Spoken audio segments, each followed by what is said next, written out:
Muito bem, agora nós vamos começar a última aula de solução das questões do módulo 12, controle da constitucionalidade das leis e dos atos normativos. A questão de número 77, né, vem com enunciado simples, assinale a opção correta, e a opção A reza o seguinte: a decisão final de mérito proferida pelo Supremo Tribunal Federal em sede de controle abstrato de normas tem eficácia ex nunc, necessariamente. Esse necessariamente invalidou a assertiva.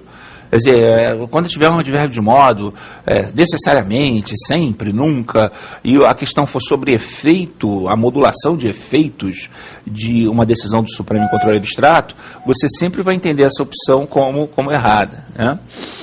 Então, a questão 77, a opção A não é a correta. Vamos para a opção B. A liminar concedida em ação direta de inconstitucionalidade pode ter eficácia ex nunc ou ex tunc. Aí é evidente que ele deu essa questão de bandeja, né? Porque pode. Se você disser que essa opção está errada, você não precisa. Se você tiver o mínimo de bom senso, pode ter eficácia ex nunc? Pode ter ex tunc? Pode. Então, só pode ser essa opção correta. Eu não precisaria nem continuar lendo as opções. Quer dizer, é questão da malícia, né? De você estar atento ao macrocosmos quando você está resolvendo questões específicas de uma matéria, de uma disciplina, aqui no caso do direito constitucional. Pode ter feito para frente, pode ter feito para trás, pode também. Então, não pode ser a opção errada essa. Mas vamos às demais opções. Segundo a jurisprudência do Supremo Tribunal Federal, diz a opção C, compete ao tribunal, em sede de controle abstrato de normas, declarar a inconstitucionalidade e não a constitucionalidade da norma impugnada. Quer dizer, ele vai ter que decidir se é constitucional ou inconstitucional, né? Não tem como ficar em cima do muro. Essa opção, naturalmente, está errada. Opção D. A eficácia jurídica da decisão proferida pelo Supremo Tribunal Federal em sede de controle incidental está condicionada à suspensão da execução da lei pelo Senado Federal. Absolutamente não. Já vimos várias questões repetindo o mesmo teor. A eficácia é inter partes, ponto. Agora, a potencialização dessa eficácia para erga omnes é que depende do Senado, em controle concreto, né? Controle incidental. Letra E. Contra a decisão proferida pelo Tribunal de Justiça em processo de controle abstrato de normas do direito estadual, não cabe recurso extraordinário. A gente já viu que cabe, mais uma vez. Você vê que essas questões elas se repetem. Então, a única opção correta na questão 77 é a opção B de bola. Vamos a 78. Assinale a opção correta. Letra A. Nos termos da jurisprudência do Supremo Tribunal Federal, o controle incidental perante os tribunais exige que toda vez que for renovado o pedido de declaração de inconstitucionalidade em relação à mesma lei, deve o órgão fracionário submeter a controvérsia ao plenário, ou, se for o caso, ao órgão especial da Corte. Negativo. Se o órgão fracionário já dispõe de precedentes do órgão especial do plenário daquele tribunal, ele poderá decidir, desde que decida de acordo com os chamados precedentes citados. Ok? Então, só para relembrar isso. Não é o órgão fracionário que, como regra, vai conhecer do incidente de inconstitucionalidade, mas como exceção, que acaba virando regra, quando há precedente, o órgão fracionário pode conhecer, desde que decida de acordo com o precedente. Então, a opção A está incorreta, né? A opção B. O direito pré-constitucional só pode ser objeto de controle incidental de normas. Quer dizer, as normas pré-existentes à Constituição atual podem ser objeto, a aferição da recepção dessas normas pode se dar através do controle incidental ou através de uma modalidade de controle abstrato chamada arguição de descumprimento de preceito fundamental, a DPF. Então, a opção B está errada por conta disso. Ela exclui a possibilidade da arguição de descumprimento como uma forma de se avaliar a compatibilidade material da lei anterior à norma constitucional, ou ao conjunto de normas constitucionais originárias supervenientes à nova Constituição. Portanto, letra C. Declarada incidentalmente a inconstitucionalidade de uma lei pelo Supremo Tribunal Federal, pode o órgão fracionário do Tribunal de Justiça deixar de aplicar o referido diploma sem observância da chamada reserva de plenário. Evidente, quer dizer, se o Supremo declarou inconstitucional a lei, já há um precedente no Supremo. Eu não preciso ter um precedente naquele Tribunal de Justiça.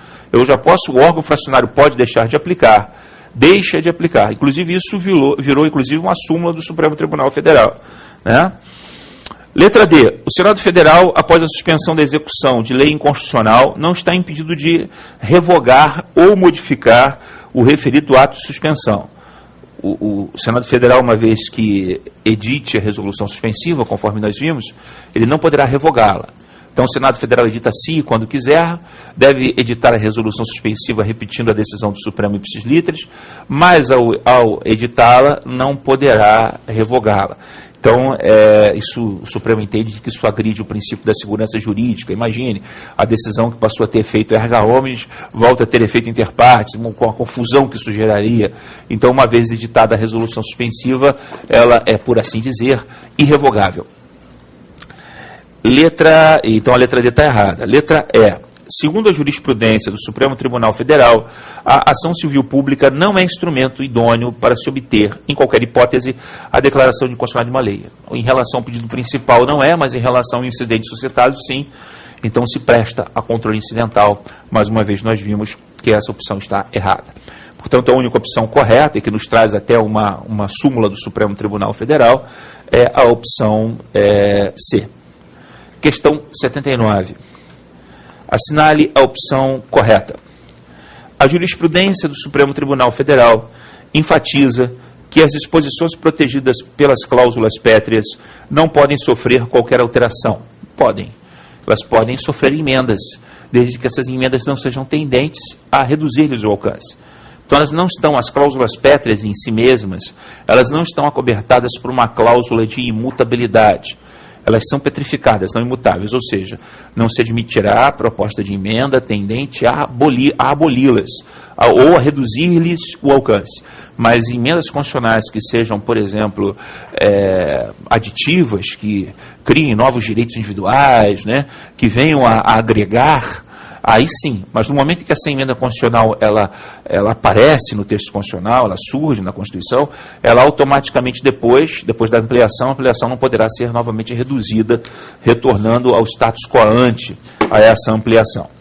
Mas aqui, portanto, a diferença é sempre importante, né, em qualquer prova de direito constitucional entre imutabilidade e petrificação. O artigo 60 é imutável, mas as cláusulas pétreas não são apenas petrificadas. Letra B. Segundo a orientação dominante no Supremo Tribunal Federal, os direitos assegurados em tratado internacional firmado pelo Brasil têm hierarquia constitucional, estão ipsi iure protegidos por cláusula pétrea. Não é? Apenas os direitos, os tratados internacionais relativos a direitos e garantias individuais são efetivamente petrificados, mas esses direitos não têm hierarquia constitucional. Observe que a questão aqui fala em direitos genericamente, não fala em direitos e garantias individuais, direitos e garantias fundamentais, o que invalida a opção, né? Mesmo se você quisesse aplicar aqui o artigo 5º, parágrafo 3º, a opção estaria invalidada. Letra C. Os direitos e garantias individuais protegidos por cláusula pétrea são somente aqueles elencados no catálogo de direitos individuais. Não existem direitos individuais em todo o texto constitucional, como nós vimos ao longo do curso inteiro, né? Até hoje, inclusive, em tratados internacionais. Letra D. Segundo o entendimento dominante na doutrina e na jurisprudência, a introdução de um sistema parlamentar de governo ou regime monárquico pode ser realizada por simples emenda constitucional. A gente nem vai comentar isso, né? Seria necessário uma nova Constituição, ou no mínimo um plebiscito, né? Uma alteração drástica em atos transitórios para que essa alteração pudesse ser feita sob a égide dessa Constituição. Embora a forma de governo e sistema de governo não sejam cláusulas pétreas, não basta uma emenda constitucional para que essas modificações ocorram. O plebiscito, segundo a doutrina, é fundamental. É um plebiscito, portanto, que vai anteceder a aprovação da emenda. Não é nem um referendo, é um plebiscito. Letra E. Segundo o entendimento dominante no Supremo Tribunal Federal, normas constitucionais originárias não podem ser objeto de controle de constitucionalidade. Essa, sem dúvida, é a correta. A gente teve a oportunidade de ver isso em várias outras opções, em várias outras questões. E, finalmente, a questão 80, assinale a opção correta. Segundo a jurisprudência do Supremo Tribunal Federal, a declaração de inconstitucionalidade pode ter efeito ex nunc ou ex tunc. Repare que é diferente da letra B da questão 77, né? Que fala em liminar concedida. Aqui ele está falando em decisão de mérito, mas é uma questão que é, sem dúvida, capciosa. Então a gente tem que deixar essa opção A de stand-by e ir para a opção B. A liminar concedida em sede de controle abstrato de normas há de ter sempre eficácia ex-tunc, que eu já excluo. Sempre, nunca, eu já excluí. Letra C. O Supremo Tribunal Federal costuma declarar a inconstitucionalidade de lei sem pronúncio de nulidade. Pô, a declaração sem pronúncio de nulidade existe o quórum de 2/3, o artigo 27 da Lei 9868, quer dizer, e até hoje não foi concretizada, nunca se concretizou isso. Então, também não, essa com certeza está errada. A opção D. Os tratados internacionais não podem ter como objeto a impugnação em sede de controle de abstrato de normas. Claro que um tratado internacional pode ser objeto de ADIM. Sem dúvida que pode. Afinal de contas, para todos os efeitos, o tratado internacional ele tem status de lei ordinária. E mesmo o tratado internacional que tem status de emenda à Constituição, também pode ser objeto de controle abstrato. Norma constitucional derivada também pode ser objeto de controle abstrato. Então, essa opção não pode ser correta. Vamos dar uma olhadinha na opção E, de repente a gente volta para a opção A, né? Mas vamos ver a opção E. A ação direta de inconstitucionalidade, a ação declaratória de inconstitucionalidade, no que se refere ao direito federal, são instrumentos de caráter dúplice ou ambivalente. Então, no que se refere ao direito federal especificamente, são.